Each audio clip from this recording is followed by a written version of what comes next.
Have you ever dreamed of owning a self-storage facility?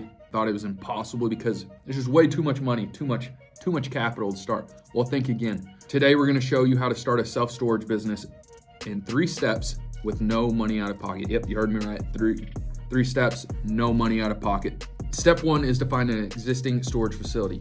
You can build, but for the purpose of starting with no money, it's gonna be easier to find an existing facility. With an existing facility, they already have an existing customer base, which means you don't have to start from zero and do a lease up. Lease ups can be frustrating. The average lease up takes about 36 months, depending on the size of the facility. So buying an existing one can cut out a lot of the headaches, and you won't have to pay for any unexpected construction costs, which always happens in construction. Step 2 is to ask for seller financing. What does this mean? Well, instead of going to a bank and having them lend you the money, the seller acts as the lender, which is a win-win for both parties in many cases.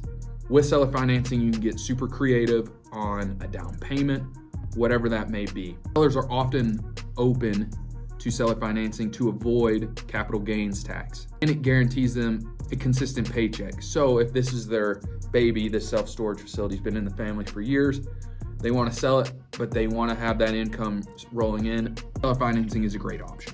Now, this depends owner to owner. If someone's looking to roll into another facility through a 1031 exchange, seller financing is probably not the move, but if they're older and looking to retire, seller financing is a great option. Step 3 is secure funding for the acquisition. So you're like, oh man, seller financing is good, but they want $100,000. I don't have that money, so where am I gonna find it? This is where you're gonna raise capital and find partners. Even with seller financing, you're probably gonna need a little bit of capital, but you don't have to use your own. Bring in investors or business partners. First, look for private investors who are interested in real estate or self-storage specifically. What you'll need to do is make a business plan, present it to them, show them the deal. Hey, I need $100,000 as a down payment. In return, you can get equity of the facility or just a return on investment. So if they want, let's say 10% back on their money a year for 3 years, or this can be very flexible, that's the deal you'll make. You can also team up with a business partner who has the money, but just needs help running the business. So they'll give you the money, you run the business, and that's how you can get your funding.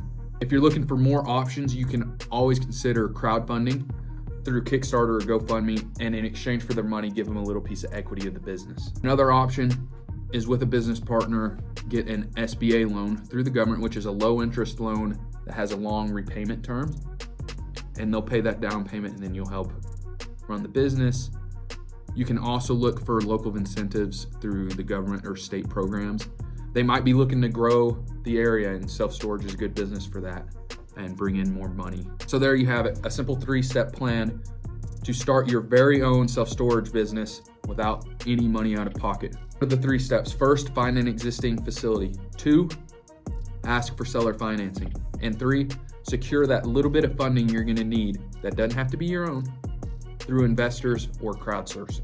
By following this simple 3-step plan, you'll be able to turn your self-storage dreams into a reality. If you found this video helpful, don't forget to like, drop a comment, give me your thoughts.